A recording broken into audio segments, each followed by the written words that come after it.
Hello, everyone. This is the 123rd episode of the Soccer Nostalgia Talk Podcast. As always, this is Sean from Los Angeles and the Soccer Nostalgia blog. Unfortunately, Mr. Paul Whittle from the 1888 letter blog could not make it this time. For this episode, I interview Brazilian football fan Mr. Stanley Cunha as we discuss the Brazil national team under Sebastião Lazaroni in the year 1990. Mr. Cunha is the Brazilian club Atlético Mineiro's supporters ambassador in New Jersey. We previously interviewed Mr. Cunha regarding Sebastião Lazaroni in the year 1989. Welcome back, Stanley. Thank you, Sean, for the invitation. Hello, everyone. It's always a pleasure to be here talking about football and especially talking about the Brazilian team. To recap from last time, what was the state of the affairs of Lazaroni's Brazil entering this World Cup year of 1990? Lazzaroni gained some credit after winning the Copa America. After that, Brazil faced Italy in Italy and they won again. Lazzaroni gained some credit, so people put a lot of expectations on the team because of those past games. But the fact that he was playing, or we were playing with three defenders, three center backs, it was something that was still under the people and press spotlight. So they weren't accepted this very well. But again, after winning Copa America and after good results in 1989, Lazzaroni entered the 1990 with some credit to carry on. To remind everyone about what you just said from our last discussion, Brazil were playing an unfamiliar game with the use of a libero, in this case, Mauro Galvão. As the World Cup was approaching, despite Lazzaroni's success in the Copa America, as you mentioned, the public and the press were still questioning this decision. Yes, after the results in 1989, public and media, they were accepting that new style. But after some bad results in 1990, prior to the World Cup, discussion of playing with libero and the three center backs, the 3-5-2 formation, that was brought to the table again. Brazil started this year, 1990, with a prestigious friendly at Wembley against England. However, weeks prior to this friendly, Romario suffered a serious injury. And let's remind everyone at this point, he was just scoring goal after goal for his Dutch club, PSV Eindhoven. Romario suffered this serious injury, and his participation at the World Cup was actually questioned with just a few months to go. What was the press chatter regarding this at the time? Of course, it was a pity that we would lose Romario, and everybody was concerned about it. But at the same time, by that time, people were already aware that Lazzaroni wouldn't put three defensive players to play together. And that would be Romario, Careca, and Bebeto or Miller, right? So basically, everybody considered that the two offensive players that would start would be Careca and Miller. Basically, everybody believed that those two players should be on the starting lineup. But of course, it was a terrible loss for the team. And everybody expected to have Romario as a key player coming from the bench if needed, or even maybe doing a partnership with Careca, because Careca at that moment, he was the only one that could be considered as the lineup. In fact, Lazzaroni, upon taking over, had declared that Careca is an automatic starter. Yeah. His place was sealed in the lineup. Yeah. Now, let's get to this match against England at Wembley. So on March 28th, Brazil, wearing blue shirts, face England at Wembley. This is the England with the likes of Peter Shilton in goal, Gary Lineker, John Barnes, Chris Waddle, and a young David Platt. Miss their captain Brian Robson, who was injured. Let's look at the Brazilian lineup at this point. And we just mentioned about Romario's injury, and in fact, he was operated the day before this match. Brazilian lineup, we have Tafarel in goal from Internacional Porto Alegre, Jorginho of Bayer Leverkusen in West Germany, Carlos Moser of Olympique Marseille in France. He'd replaced by Aldair of Benfica in Portugal in the 77th minute. Captain of the team, Ricardo of Benfica. Mauro Galvão of Botafogo. Branco of Porto in Portugal. Silas of Sporting in Portugal. He'd be replaced by Alemão of Napoli in the 46th minute. Dunga of Fiorentina in Italy. Valdo of Benfica. He'd be replaced by Bismarck of Vasco da Gama in the 77th minute. Bebeto of Vasco da Gama. And he'd be replaced by Miller of Torino in the 58th minute. And Careca of Napoli. Those were very good teams, both of them. England would win this match 1-0. So in the 37th minute, Peter Beardsley takes a corner from the left side. John Barnes flicked it over, and Gary Lineker headed it in. And England took the lead. There was some controversy in the second half as Miller had a goal-bound shot that was saved on the line by Stuart Pearce's hand. And despite the protests, no penalty kick was awarded. This is the pre-VAR era. Brazil lost this match 1-0. It was the first setback post Copa America raised after this. Pele had been one of the vocal critics of Lazaroni. He had pointed out that Brazil were good when they were ahead, but given their tactics, it was difficult for Brazil to get back in the game if they were behind. And so it proved in this match against England. What was the takeaway from this match and the consensus of the Brazilian public and the press in this Pele versus Lazaroni conflict? Yeah, that game, that was like a red flag, right? That was when we realized that when we faced a good team, and England, by the time they had a good team, clearly a very good team, and they ended up as fourth in the World Cup, right? So that was a red flag that signalized that we would face problems in the future. And Pelé was right, as always. And everybody agreed with him because it was clear that the players, they were not used to that kind of formation, that kind of tactics. And he worked with some teams that were struggling with something else. For example, during the Copa America, Uruguay, Argentina was in a bad shape during the Copa America. They was not performing well.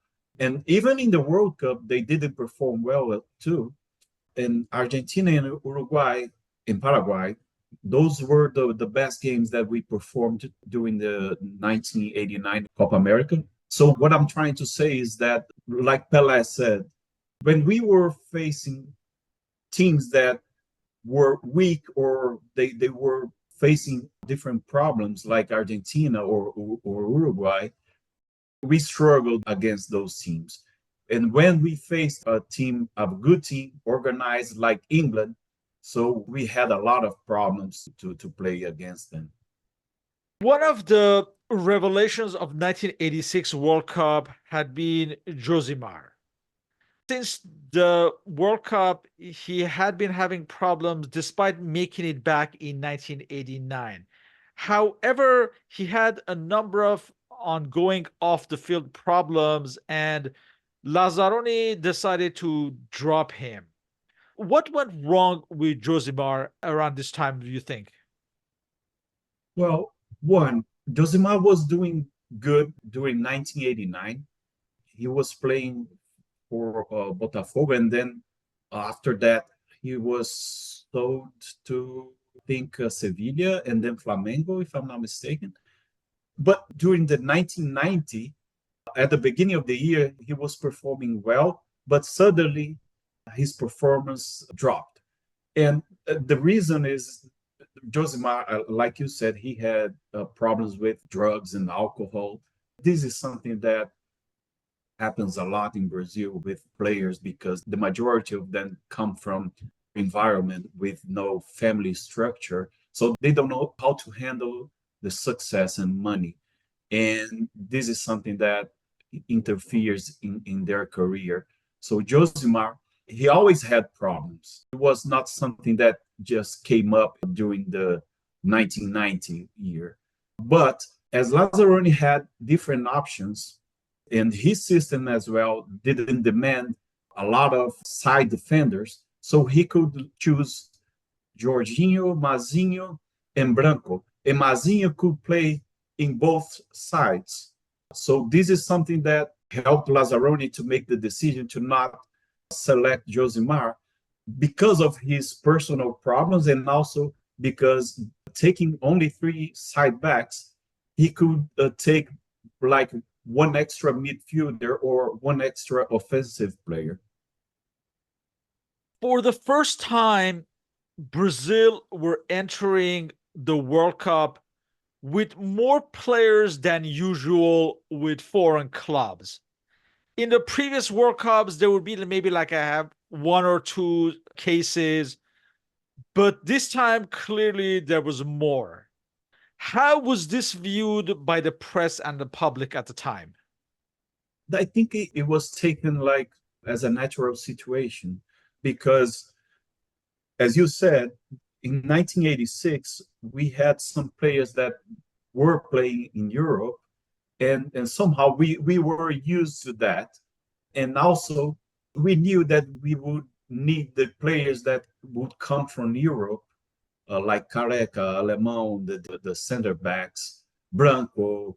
So they were the best players that we had, and we knew that we gonna need them.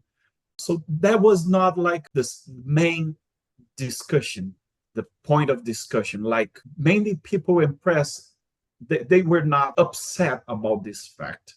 Of course, a subject in the media saying, hey, for the first time, we're gonna have most players coming from outside, Brazil coming from Europe, but it was not faced as a concern, I should say.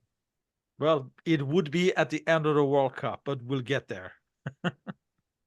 Let's look at the final 22 selected by Sebastião Lazaroni. At number one, we have the starting goalkeeper, Claudio Taffarel from Internacional Porto Alegre. Number two, right back, we have Jorginho of Bayer Leverkusen. Number three, captain of the team, central defense, Ricardo Raimundo Gomes of Benfica. At number four in midfield, we have Dunga at Fiorentina. Number five, midfielder, Alemão of Napoli.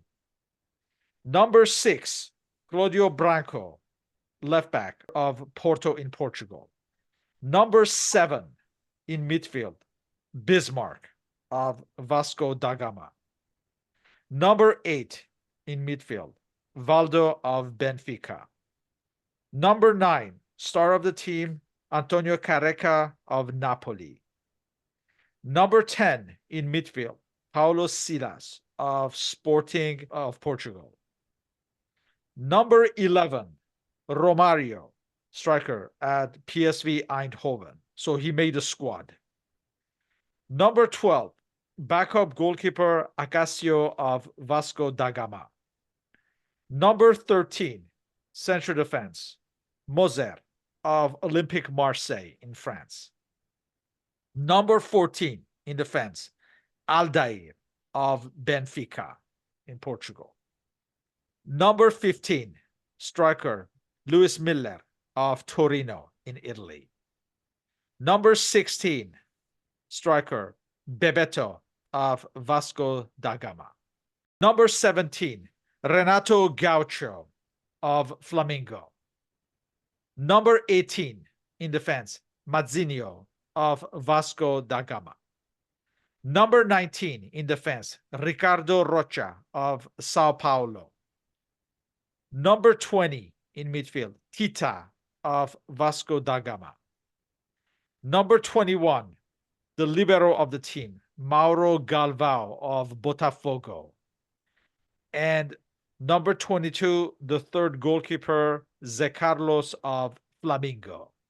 Now, from this group, we have Alemão, Branco, Valdo, Careca, Miller, and Mauro Galvão back from the 1986 squad. So 6 players from 1986. To the last few friendly matches before the World Cup at home. So basically the send-off before traveling to Italy. On May 5th, Brazil hosts Bulgaria at Campinas. For this match, we have Tafarel, Jorginho, Aldair, Ricardo Gomes, captain of the team. He replaced by Ricardo Rocha in the 70th minute. Mauro Galvão, Branco. He'd be replaced by Bismarck in the 75th minute. Alemão, Silas, Valdo. He'd be replaced by Tita in the 77th minute. Miller and Careca. This would be Tita's final cap for Brazil. This was his 32nd and final cap. His first cap had been 1979. Let's pay attention on the midfield of this team and compare to the next games. We're going to see why and what made the difference in the World Cup. I think it's from this point on that Alemão is a starter. Alemão, throughout 1989 and during the Copa America, and even up to the first match in this year against England, he was not in the starting lineup. And I think it was from this point on that Lazaroni establishes him as a starter. And of course, before, also in the year 1989, we have the Bebeto and Romario, Careca's attacking trident. But from now on, it seems like Miller is established as Careca's striking partner from this match on. And that is because the fact of the teams didn't ease the players to play some matches during the Copa America or even the qualifying World Cup games. And so that's why Lazaroni used the one, and the other time he used the other. That's the reason. In this match, Brazil takes the lead in the 8th minute through Miller, when from the middle, Valdo sent him through and he chipped over the Bulgarian goalkeeper. Bulgaria ties the match in the 15th minute when Mauro Galvão headed back across and it reached Emil Kostadinov, who volleyed it in. And Brazil had to wait until 10 minutes before the end when Aldair scored the winner. Jorginho took a free kick on the right side and Aldair headed it in. I imagine the public expected more goals in a match like this and a heavier win, but it was an indication of the things to come at the World Cup. Yeah. And by that time, Bulgaria, that team was an amazing team. And I think they ended up in 1994, right? Yes. Yeah. We have Risto Stoichkov, who was about to join Barcelona in the summer, and we all know the trajectory his career would take. Krasimir Balakov. So this was a team on the verge of becoming a very good team. Yeah. So what I'm trying to say is that it seemed to be an easy match, but in the end of the day, if we look at the players, we can tell that Bulgaria team, the players were under development by that time, but they were very good or starting to become very good. A week later, on May 13th, at Maracana at Rio, Brazil hosted East Germany. We have to remind everyone that this is a few months after the breakup of the Berlin Wall. And these are the last matches of East Germany before reunification with the West. Nevertheless, this East German side does have a number of talented players, the likes of Thomas Doll, Ulf Kirsten. I imagine, again, Brazil would have expected an easier match. But Yeah. let's look at Brazil's lineup. We have Tafarel, Jorginho, Aldair, Moser, Ricardo Gomez, captain of the team. He'd be replaced by Mauro Galvao in the 70th minute. You have Branco. He'd be replaced by Mazinho in the 61st minute. Alemão. He'd be replaced by Bismarck in the 67th minute. Dunga, Valdo. He'd be replaced by Silas in the 61st minute. Miller, and he'd be replaced by Bebeto in the 61st minute, and Careca. Brazil takes the lead in the 43rd minute through Alemão. Just after halftime, East Germany ties the match through Thomas Doll. Brazil takes the lead again in the 56th minute through Careca when he headed in Branco's cross from the left side. Few minutes later, in the 59th minute, Brazil scores the third goal through Dunga. But East Germany would come back, and in the 68th minute, scored when Tafarel parried a shot but could not hold it, and Ernst knocked in the rebound. In the 90th minute, Rico Steinman tied the match 3-3 when he scored from a free kick. So it was not looking good for Brazil. Yeah, that was the turning point for Lazaroni. That game exposed how weak was our formation when we were attacking, when we haven't had the ball. Because when Brazil lost the ball or lose the ball in the offense, they struggled to defend. And that exposed the weaknesses.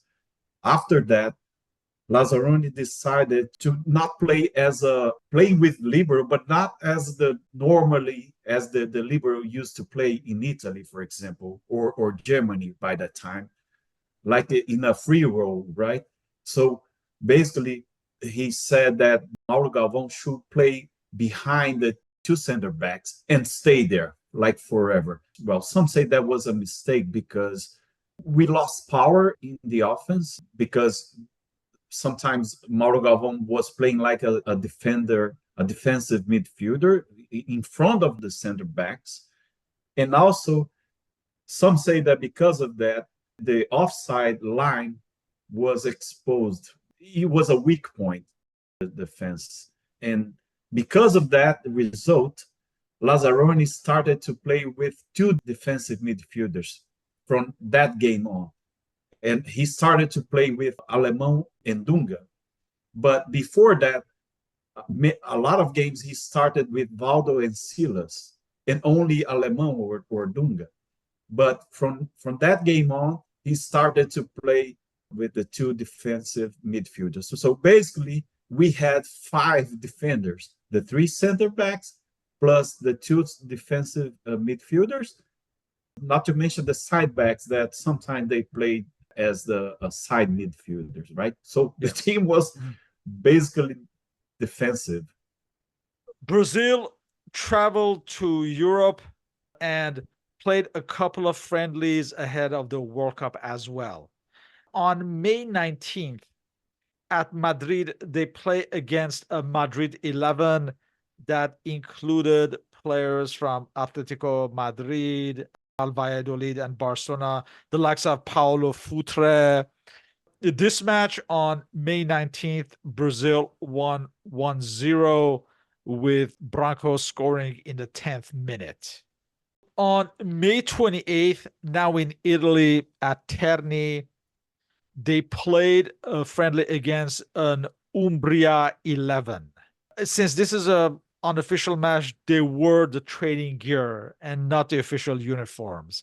And they actually lost this match against the Umbria 11 when Artistico scored from a free kick.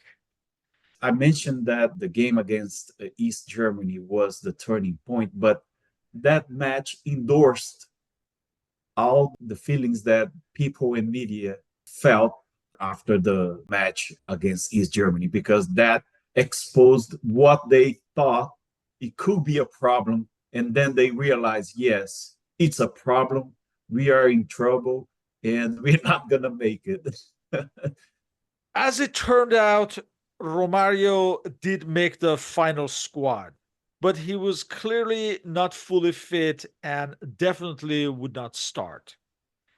In addition, Bebeto and Silas were no longer starters as Alemão and Miller had made their way back as starters. The heroes of the 1989 Copa America seemed to be no longer first choices. What was the public reaction to this? He's begun to do changes because of the previous results. The public was expecting to have the best players, the players that they consider by the time the best, those one that would come from Europe, right? So I believe if we consider the heroes of the Copa America, the ones that they consider that maybe in the starting lineup will be Bebeto and Romario, because they expected to play with three offensive players, although again, they knew that nothing seemed to that Lazaroni would make that choice. So the other changes, I think it was like natural, because Alemão, he was in a great moment in Napoli, Dunga as well. And they started from that moment on, they started to play together. And Silas lost the place to Valdo, right? And Silas was one of the heroes of the Copa America. But Lazaroni decided to change the formation, or not the formation, the way the team would play. He had to change some players. So basically, people were more concerned about not the changes of the players itself, but the way the team started, or the way that the team would play from that moment on. Where were you in life at this point, and how did you experience the World Cup? I can consider that my second World Cup, because in 1982, I was a kid, so I didn't understand the game. I remember the atmosphere, people celebrating the matches and the victory, and also the sadness after they're losing to Italy. But I didn't realize the game. So when Brazil lost to Italy, I didn't care. So I remember that people threw out the shirts, the jersey on the streets, and I collected one of them, because the jersey that I haven't had numbers on the back. So I collected the jerseys that they threw out, and I cut the numbers to my grandma to put on my jersey. And but I was a teenager, totally addicted to soccer by that time. That will be my second World Cup, and I was beginning to understand the game. I was playing soccer in a small team, in a small league, in a small town. So that was probably the first World Cup that I was totally aware of what was going on. Of course, we should consider my age by that time. So I was not an expert in tactics and so on, but I was able to understand what was going on, what was wrong, what was right, and tell which players were in the best moment, in a better shape. I imagine you were reading Placard and magazines like that at the time. Yes, I still have some placard. I was watching every single match that was broadcast in Brazil, especially the Italian Serie A games. So I was totally addicted. Probably I watched like 95% of the matches during those years. Let's get to the World Cup itself. Brazil were in Group C. They were with Sweden, Scotland, and Costa Rica. Brazil opened their World Cup on June 10th against Sweden. This match was at Torino at Stadio dell'Alpi. In fact, it was the inauguration of the Stadio dell'Alpi, this match. Yeah. Sweden has players such as Thomas Ravelli in goal, Stefan Schwarz, the late Klaas Ingesson, Jonas Tern, Thomas Brolin, who would become one of the standout stars, among others. Brazil started with Tafarel, Jorginho, Moser, Mauro Galvão, Ricardo Gomes, Branco, Alemão, Dunga, Valdo. He'd be replaced by Silas in the 82nd minute, Careca, and Miller. Brazil opened the scoring in the 10th minute. So from the middle, Branco sent Careca through, who dribbled around Ravelli to score. They scored a second in the 63rd minute. Miller crossed from the right side and Careca knocked it in. In the 79th minute, Brolin scored for Sweden. And in fact, both Brolin and Tafarel will be teammates the following season at Parma. The team struggled. If we look back at the match highlights, we could see that others were kind of lost during the game. As I pointed out, Lazaroni started playing with Alemão and Dunga, and only Valdo doing the job to create opportunities for the forwards. So the team struggled, but I think Careca and Miller, they decided the game because of their skills. But if we look at the team itself, if we look at the victory, the match, and look at the Brazilian team, we can clearly see that as a team, they didn't play well. They struggled to beat Sweden. The criticisms towards Lazaroni continued. I think around this time, he said that even if we score with an own goal in injury time, he would be satisfied. And also, Pele would continue his criticisms of Lazaroni. I think I seem to remember reading about it that after one of the questions about Pele, he lost his cool and he said that something like, why don't you ask Pele to stop talking and start playing again, or something like that. And then he quickly took a more diplomatic tone and he said something like, well, naturally he's entitled to his opinion, etc., etc. There was continuous criticisms of Lazaroni throughout this World Cup. Let me point out something. Pelé was working as a commentator for a Brazilian TV during that World Cup. And that was the most important TV network in Brazil. TV Globo? Is that TV Globo? Yes, yes. So basically, 80% of the Brazilian population, he made those criticisms. Everybody was listening to him. So he was working as an opinion maker. We come to the match against Costa Rica on June 16th, again at Torino, at Stadio dell'Alpi. Also, let's remind everyone at this point, Costa Rica is managed by Bora Milutinovic, the Yugoslav manager. For this match, Brazil starts with Tafarel, Jorginho, Moser, Mauro Galvão, Ricardo Gomes, Branco, Alemão, Dunga, Valdo.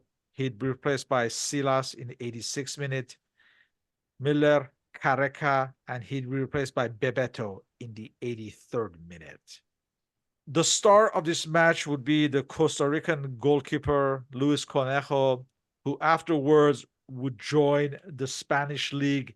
I think he would join Albacete at some point. But he was clearly the star of this match, and he saved his team on numerous occasions. Brazil scored in the 33rd minute, only one goal despite continuous domination. So in the 33rd minute, Jorginho took a throw-in from the right side. This was deflected in the path of Miller. whose shot was deflected past Conejo. Brazil won only 1-0, and they were expected to score an avalanche of goals against this opposition. Yes. So Costa Rica, by that time, we consider a weak team, right? And so the expectations were that we should score tons of goals. And this is something that the press and people criticize Lazaroni. Look at the starting lineup. Again, against a weak team, considered a weak team by that time, he started playing with, again, Dunga and Alemão. And Valdo and Silas, they didn't play together. Or he could use Tita as well, or Bismarck. Bismarck had a great season. In the end of 88 and 89, he was playing a superb football. And he could use both of them, Tita or Bismarck. And even he could use Silas and Valdo together. But because of that match against East Germany, that's why I said that was like a turning point of Lazzaroni path in the Brazilian team. Because of that game, he never opted to start with two offensive midfielders again. And that was a shock for everyone. I remember that somebody said, not sure if it was Pelé or, but somebody on the TV said that it's better losing like 82 than winning like the 90 team. Because the way that they were playing was terrible, according to the press and people's standpoint. I seem to remember Alemão was the most vocal defender of this style. He would publicly say like he loved, the work put in and all that. Kind of he would be defending the style, saying that, the team looked great, things like Yeah. that. And also, I can remember, I think I heard that from Bebeto, but Lazzaroni, he was promoting meetings between the players and asking them how they would prefer to play. So the defenders, obviously, they said, oh, we like to play with Dunga and Alemão. And the offensive players, they prefer to play with three attackers. So it was a mess. I mean, I remember now Romario. Romario is launching a documentary about his career now. In a teaser, I heard him saying that during the 90 World Cup, they had meetings every single day. And he said there were more meetings than practice trainings itself. For their third match in the group, they face Scotland. Remember that in the 1982 World Cup, they had defeated Scotland 4-1. And maybe some people expected a similar result this time. So this match on June 20th, again at Torino at Stadio dell'Alpi. Now, Brazil has already qualified to the second round with 2 wins. Brazil starts with Tafarel, Jorginho. Lazzaroni gives Ricardo Rocha a start in this match. Mauro Galvão, Ricardo Gomes, Branco, Alemão, Dunga, Valdo, Careca, and decides to start with Romario. But he would be replaced by Miller in the 65th minute. Now, again, this would be another dour match. It would only be settled with less than 10 minutes remaining. In the 82nd minute, Alemão took a long-range shot from outside of the box. The Scottish goalkeeper, Jim Leighton, parried it but could not hold it because it was a very hard shot. So Careca reached the first to the rebound and just slightly touched it. And it went to the side on the right, and Miller, who had come in as a substitute, just tapped it in. Brazil won their third match in the group, but again, it had been a disappointing performance for anyone who watched it. Yes, yes. And like you said it in the beginning, people couldn't help to compare the performance against Scotland of 1982. Again, it was a terrible performance.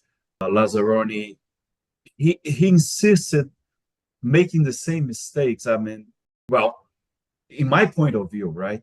I'm not saying that I'm right, but he could at least try to do something different. Like again, the same starting lineup, the same midfielders, Alemão and Dunga struggled against opponents. So it was clear that they probably would face the same problems again.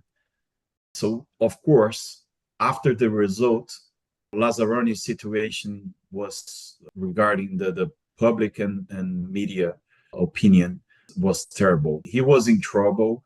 A lot of people or everybody was aware that the common sense was this team cannot make it. That was the common sense after the three games, the first round. Brazil qualifies to the second round. They face Argentina, the Argentina of Diego Maradona, who themselves were struggling. This match takes place on June 24th at Torino again at Stadio dell'Alpi.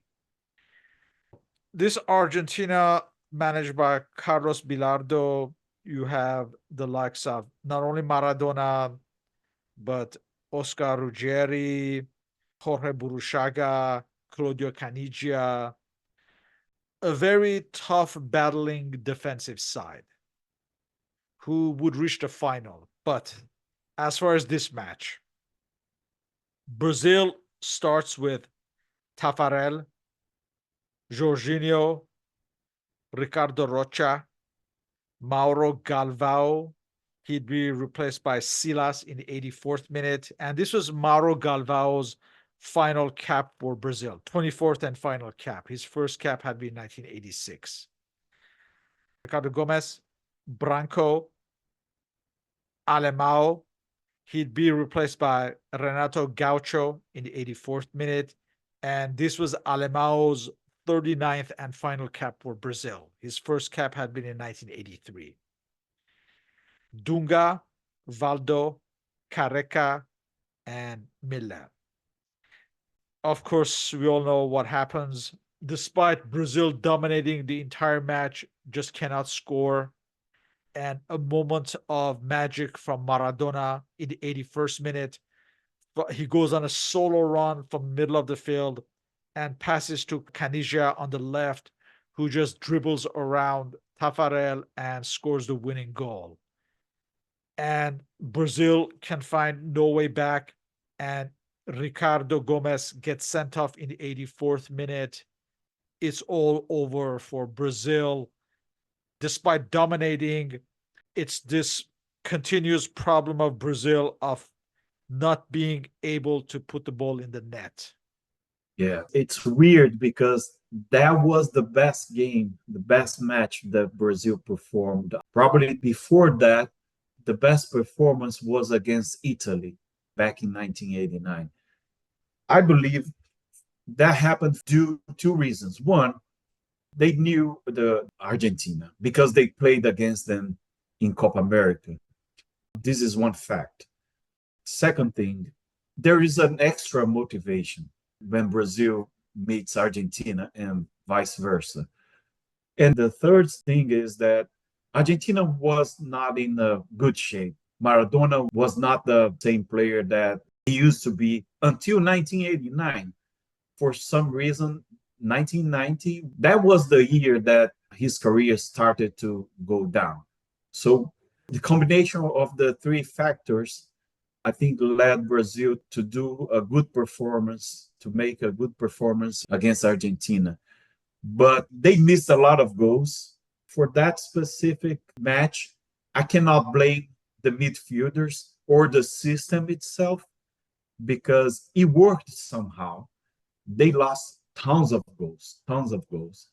One thing that we should point out is that even playing with three defenders plus Alemão and Ga, So Maradona managed to figure out a way to put Caniggia in front of the goal. So, of course, there was a mistake, a defensive mistake, right? But at the same time, we should give some credit to Maradona. What do you think about Branco and the water bottle controversy? What are your thoughts on Oh, that? yeah, yeah. So that was something that I remember. That was something that was pointed out right after the game. And I remember that I was expecting to have the game canceled because of that, because I thought, hey, this is illegal. Maybe they put something on the water, like a drug or something, and they can take Argentina out of the tournament, and then we can carry on. That story was subject during like a week or so on Brazilian TV. Recently watched an interview of Lazaroni. It was like 1 or 2 years in a podcast. He mentioned that fact again, and he said that it was true. The water was contaminated. He insists on that story. Again, Lazzaroni made a lot of mistakes. He could use Mazinho more often. Mazinho was a guy that, if you look at the Brazilian goals during 1989, while Mazinho started playing, you see that a lot of goals came from his plays because he was more talented and I think offensive too, comparing to Branco. Branco was a great player, but in my opinion, Mazinho was better. Also, he could use again different midfielders, different formation, even a 3-4-3 if he wants to use the libero. But he insisted in playing like the 3-5-2 with the side midfielders and two defensive midfielders. So it's easy to say this after the results, right? Like a prophet of the things that already happened. We mentioned that Dunga and Alemão were looked upon as the biggest defenders of this type of football. In fact, this Lazzaroni era has also become known as the Dunga era as a result. And of course, it's used as a pejorative. So, Yes, yeah. yes. As far as building for the future, Bismarck was supposed to be one of the hopes for the future, but he disappeared afterwards. I think eventually ended up in the J League. What are your thoughts on choices like this? Well, Bismarck, by that time, I think he was a good pick. For the midfielders, Lazzaroni had as an option Giovanni, Neto, and Rai. I think Bismarck was playing better than them, were Rai, Neto, and Giovanni. Giovanni, I think by that time his career started to go down, and Bismarck was a good pick. I really don't know why Bismarck didn't go further because he was extremely talented. He managed to be Brazilian champion with Vasco in 1989, one of the best players of the season. 19 as well, 1990. And he stayed in Vasco. I think Vasco won like 3 championships in a row in Rio, if I'm not mistaken, with Bismarck. And then he left Japan. And Japan, by that time, it was the very beginning of the J League. So he disappeared. You used the right word. He was out of the radar of Lazzaroni or Falcão, the following coaches, because he was hidden in Japan. But I think he would be, and he could be, the future, like playing with Rai in 1994. And it was a pity that he couldn't make it. He was really, really good. In an interview with World Soccer Magazine in around 91, 92, Carlos Alberto Pereira said that Brazil were brilliant at the 1989 Copa America, but by the time of this World Cup, they had no creativity and no strength. Why do you think there was such a contrast in performances? You already mentioned the change in the tactics because of the match against East Germany, but do you think there was more to it? There's a difference, and I already pointed it out, which is during the Copa America, Brazil was playing with Silas and Valdo and only Dunga, right? Yeah. Dunga, yeah. One defensive midfielder. So this is one thing. The second thing is that there was an extra motivation when they won against Paraguay, and then they started the final round of the Copa America. So there was an extra motivation. The formation as well with two offensive midfielders helped the team to perform better. And also, we should consider the opponents, right? Again, Argentina was kind of, they were struggling during the 1989. And until the World Cup, they reached the finals, but, lose tying some games, winning 1-0. They performed very badly as well. So I don't think Brazil was brilliant in Copa America. They really performed well, but I think we should consider the way the opponents were playing as well. To circle back to the discussion we had on foreign based players, one of the scapegoat reasons used was the fact that 20 players were playing in Europe and or negotiating even during the tournament. There were a lot of problems regarding money prices during the World Cup. I don't know if you know, but there's a picture and they were hiding the Pepsi logo. The press, of course, they highlighted, they pointed this out, that the players were more interested in money, in prices, than interested in the game itself. And this is one of the things that emphasize or endorse their theory, because there's a picture of the team, those pictures that they do before the starting the tournament, and they were hiding the Pepsi logo because the players, they thought that they had to part of the money that Pepsi were paying the Brazilian team. So prices was something that was discussed players and the board. So it was a problem. The fact of playing in Europe, it was used as a scapegoat, and that lead the next coach to use players from Brazil playing in Brazil more than the players in Europe, like Falcão, for example. Falcão did that, and actually he helped to develop players for the following World Cup. Price was a concern about the team, and that is something that after the loss, that's something that came up, and the press hit them hard with that.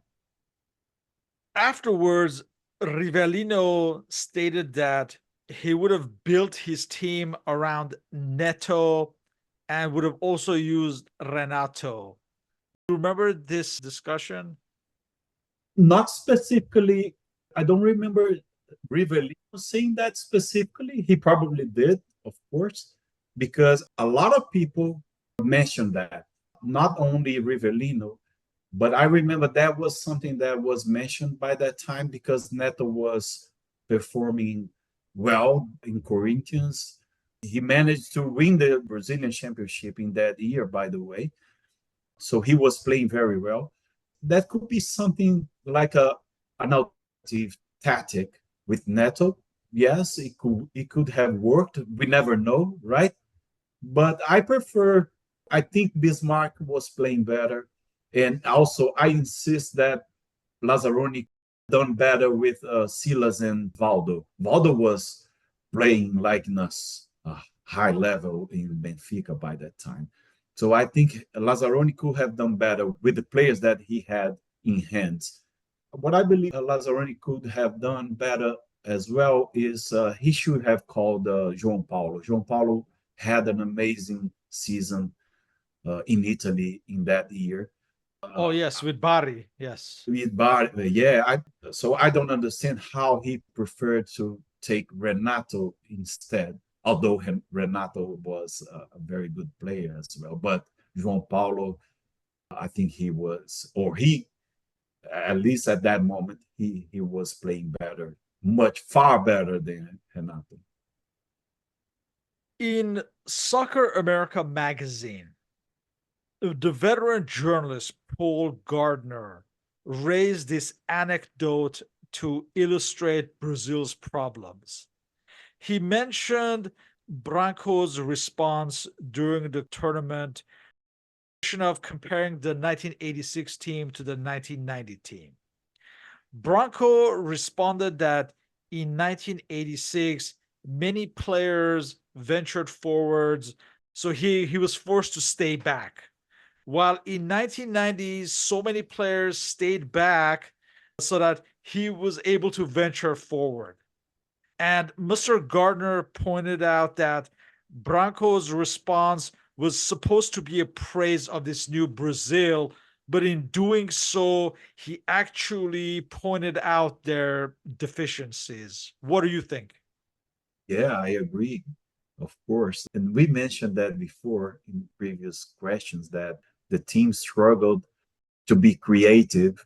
And Branco, when he said that he had more opportunities to, to go forward with that team, but the fact that it's my point of view, right? The fact that we haven't had the midfielders were able to create, to be creative, to create opportunities. So it had to be done by Alemão or Dunga. So they had to move forward to help Valdo or Silas eventually to do the job. And playing like that with Branco or Jorginho as side midfielders, if the opponent or by the side, so they had nothing to do in the middle because only Valdo playing with Dunga and Alemão, they were unable to make a good plays, to create opportunities. So in the end of the day, the defenders had to do the job. They had to go forward to help them, the offensive the players to Yes, create the plays. this was also pointed out at the time that with Napoli, Alemão would get the ball and give it to Maradona, while with Brazil, he was supposed to do both jobs. And he was not a creative player in the mold of a Maradona. That is Being a perfect explanation. after now 34 years, in hindsight, what was Lazzaroni's main error tactically and as far as players? Tactically saying, we already pointed it out, right? And the players, again, I just said he could have taken João Paulo. João Paulo was, I think he will be an alternative because if you look at the offensive players, Romario, same way. Bebeto was very flexible. He was able to play like within the box or on the sides or even coming from behind. I mean, coming from the midfield to the offensive. So Bebeto was very like a multitask player, but he injured. He was after Costa Rica game, right? That was Or the the only game match you played, the 7 minutes against Costa Rica. Yeah. Costa Rica, yeah. What I'm trying to say is that having João Paulo is a different player. He was fast, very fast. He was basically a wing, right? A wing player. He was much faster than way faster than Renato. Lazzaroni, he could have used Renato as well more often. I mean, trying to change the way the team played. So basically, the main mistake was he insisted same tactic. He had no alternative. If there was a mismatch, he wasn't able to change the way the team played according to the obstacles that he could face. So this was something that I think it was his main mistake because we should consider that formation, that kind of formation was something new to the players. Although they were playing in Europe, But the way that Italy, for example, played with the libero, if you compare to the Brazilian team playing, it has nothing to do with Italy. And so the system played in Italy was not the same 3-5-2 or libero formation played by Brazil with Lazaroni. I think those were the mistakes that he made. The good side of it, he helped to develop some players, right? A lot of players from that team helped to win the following World Cup among the players that Falcão had developed as well. So a lot of players like Romario by that time, he was already a good player, but he wasn't the best player in the world by that time. So in the end of the day, he helped those players. I think the most important part of his job was regarding the players itself. Mazinho became an excellent player. He helped those players to mature their career. I'm talking about the personality, the character, right? In my opinion, that was the most important factor on Zaroni time in Brazilian team. After this World Cup, Lazzaroni joined the Italian Serie A and managed Fiorentina for one full season and the beginning of the second season. He would be sacked early on in the second season. What are your thoughts on his Italian experience and subsequent jobs? Talking about the Italian period specifically, well, Fiorentina, they didn't have a good team by that time. Sold Baggio to Juventus Right, just before before the World Lazaroni. Cup, yeah. Yeah, Lazaroni took over. And he faced a lot of good teams, right? Milan, Napoli, Inter, Parma. Juventus. Yeah. So it was not a good moment for him to start as a coach in Fiorentina. And I can't say he was a failure considering everything, right? He haven't had a good team and the opponents were very good. But after that, I can say that he didn't perform any relevant job in any team that I know of because I think he went to Fenerbahce, coached the Botafogo, maybe Flamengo again, or Vasco. I cannot remember. But again, nothing relevant. I believe the last good moment of Lazzaroni was the Copa America in 1989. Following the elimination in 1982 and 1986, there had been scenes of tears and sadness when Brazil were eliminated.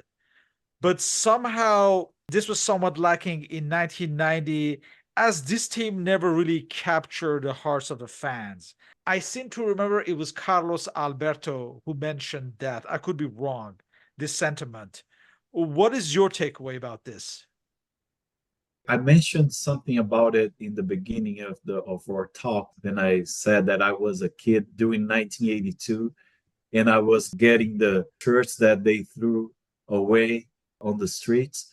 And I remember the atmosphere in 82 and 86. It was an atmosphere of sadness.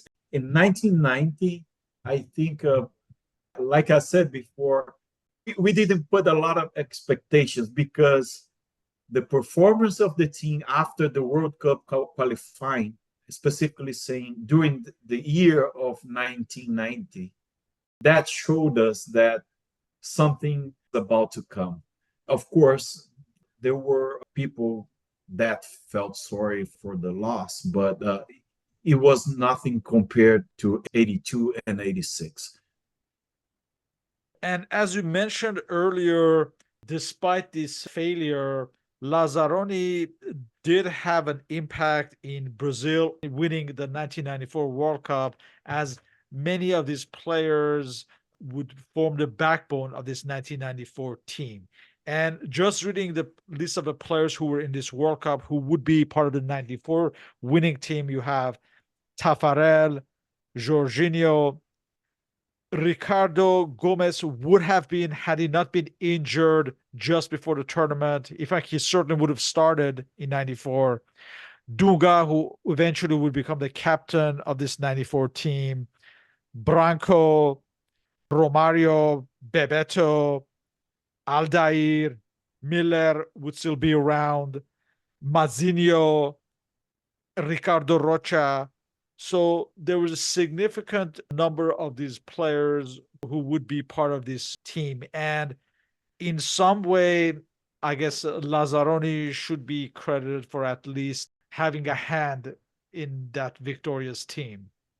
Yes, we can tell that problem in 1990 was at it itself. If we compare the teams 1990 and 1994, it's basically the same team. I mean, the quality, the level of the players were very, very equal. So that lead us to the feeling that Lazzaroni could have won the World Cup as well, like Parreira did. Although Parreira won the 1994 World Cup under a lot of criticism, but he won. So that makes me think that Lazzaroni could have done the same. In closing, what is the legacy of the Lazzaroni era in Brazilian national team football history and culture? Because whenever you mention his name, you just get one reaction, it seems like. So, how is this era regarded? Oh my. It's not easy to say that, but when people mention Lazzaroni, the first thing that comes up on their mind is Era Dunga. I don't feel well to say that, but his basic legacy was the players that he left, that he prepared for the following generation, right? But he won, it's important to say that he won the Copa America in 1989. And before that, Brazil won in 1949. So it was 40 years after the previous winning Copa America title. So he can use that as a trophy because several coaches tried that before him and they couldn't make it. But he did. He made it. I think the legacy that he left was that Brazil never adapt itself as using the 3-5-2 formation. Even today, so my team, they are now playing the 3-5-2, right? And I'm talking right now, they are playing the 3-5-2. And that is something that it's a point of discussion. It's a trauma. People still discuss that fact. Hey, I don't think it's gonna work. 3-5-2. We never played that way, and when we played that way, it was a total disaster. That is the legacy. Unfortunately, I'm not happy to say that, but Lazzaroni, that is the legacy that he left after his job in the Brazilian team. With that, I would like to thank you for your participation in this interview. As always, feel free to leave questions and comments. Again, all our respective contact information is listed on the blog and podcast listings. So, thank you, Stanley. Thank you once again, and hope to continue these discussions on Brazil football history. My pleasure, Sean, and I hope we can talk again soon. Thank you. Thank you.